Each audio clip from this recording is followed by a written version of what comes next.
कालू जी, अगर दूसरे पक्षी इस दिशा में नहीं आएंगे तो ये सारे मीठे फल हम खाएंगे। गौरी, तुम चिंता ना करो, मैं उन्हें डरा दूंगा। कोई भी पक्षी इस दिशा में नहीं आएगा। अपना पेट भरने के बाद कौवा और कौवी वापस जाती हैं। रास्ते में उन्हें मिट्ठू तोता मिलता है। तोते तोते, तुम कहाँ जा रहे हो? कौवा, मैं पहाड़ों की ओर जा रहा हूँ। सुना है वहाँ मीठे फलों का एक पेड़ है। ना ना तोते, उस दिशा में मत जाना। उस दिशा में एक मोटी काली बिल्ली रहती है। डाइन है वो डाइन, वो पक्षियों को नोचकर खा जाती है। अगर जान बचानी है तो कोई भी पहाड़ों की ओर ना जाए। मिट्ठू तोता जल्दी से वापस चला जाता है। गौरी, देखा मेरा दिमाग, अब कोई भी पक्षी पहाड़ों की ओर नहीं जाएगा। हाँ कालू जी, अब सारे मीठे फल हम दोनों ही खाएंगे। चिड़िया चिड़िया, पहाड़ों की ओर मत जाना, वहाँ काली बिल्ली है। मैं तो वहाँ कल गई थी, परंतु वहाँ तो कोई भी काली बिल्ली नहीं है। मुझे अभी अभी कौवों ने बताया है, जो पहाड़ों की ओर जाएगा वो मारा जाएगा। पूरे जंगल में एक ही फलदार पेड़ था, वहाँ पर भी काली बिल्ली ने कब्जा कर लिया। चलो तोता, हम किसान के खेत में दाना चुग लेते हैं। फिर मिट्ठू तोता और रानो चिड़िया किसान के खेत की ओर जाते हैं। अगले दिन कौवा कौवी सुबह सवेरे उठकर पहाड़ों की ओर चले जाते हैं। वे कौवे मीठे फल खूब खाते हैं और धूप में जाकर लेट जाते हैं। गौरी, ना दाना खोजने की मुसीबत, ना किसी का डर। अब तो रोज यहाँ आकर मीठे फल खाकर धूप में सो जाया करेंगे।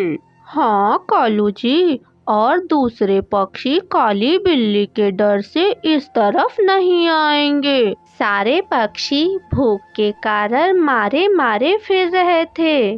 चिड़िया चिड़िया, मैं पहाड़ों की ओर जा रहा हूँ, वहाँ मीठे फलों का एक पेड़ है। नाना कबूतर भैया, भूल कर भी उस दिशा में मत जाना। कौवों ने बताया है कि वहाँ काली बिल्ली रहती है। चिड़िया, ये तुम क्या कह रही हो? कल ही मैं उन कौवों को पहाड़ों की ओर जाते देखा था। कबूतर भैया, क्या ये सच है? तो और क्या, आप मेरे घर आ जाना, मेरी खिड़की से सब नजर आता है। फिर दूसरे दिन मिट्ठू तोता और रानो चिड़िया दोनों कबूतर के घर जाते हैं। कबूतर भैया, वो कौवे कब आते हैं? वो कौवे आने वाले ही होंगे, और अपनी आंखों से देख लेना, वो पहाड़ों की ओर ही जाएंगे। कालू जी, जल्दी करो, मीठे फल खाने चलते हैं। रुको गौरी, मैंने सोचा है आज टोकरी ले चलते हैं। जी भर के खाने के बाद घर भी ले आएंगे और आराम से खाएंगे। फिर कौवा और कौवी टोकरी लेकर पहाड़ों की ओर चले जाते हैं। रास्ते में उन्हें जाते हुए सब देख रहे होते हैं। ये कौवे तो सच में पहाड़ों की ओर जा रहे हैं, पर हमें क्यों मना कर रहे थे? ये कौवों की चाल है, ताकि हम मीठे फल के पेड़ तक ना जा सकें। चलो हम सब जाके देखते हैं। पेट तो भर गया गौरी, अब जाके थोड़ा सो लेते हैं। बाकी फल जाते हुए तोड़कर साथ ले जाएंगे और 2-3 दिन आराम से खाएंगे। हाँ कालू जी, वहाँ धूप में जाकर सोते हैं। कालू कौवा और गौरी कौवी धूप में जाकर सो जाते हैं। कौवा और कौवी कितनी आराम से धूप में सो रहे हैं, और एक हम हैं जो भोजन के लिए मारे मारे फिर रहे हैं। आज तो मैं पेट भर के फल खाऊंगा। यहाँ तो काली बिल्ली नहीं, काले कौवे हैं। फिर वो तीनों मिलकर मीठे मीठे फल खाते हैं। रुको, मैं कौवे की टोकरी लेकर आती हूँ। हम बाकी फल भी साथ लेकर जाएंगे, फिर घर में बैठकर आराम से खाएंगे।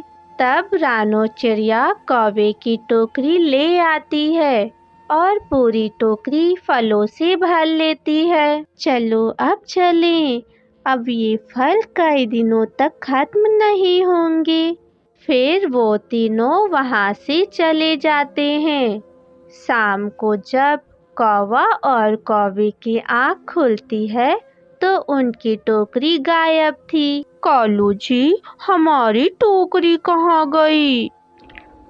और गौरी, पेड़ पर मीठे फल भी नहीं हैं। ले गए, वो सब सारे फल ले गए। दूसरे दिन कौवे और कौवी को भूख लगती है तो वो कबूतर के घर जाते हैं। चिड़िया, दरवाजा खोलो। नहीं गौरी, पहले मुझे मीठे फल तो खा लेने दो। फिर वो तीनों मिलकर फल खाते हैं और कौवा और कौवी खिड़की से बैठकर उन तीनों को देख रहे थे।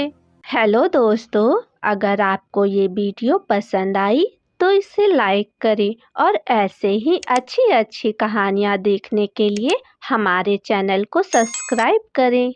आपका धन्यवाद।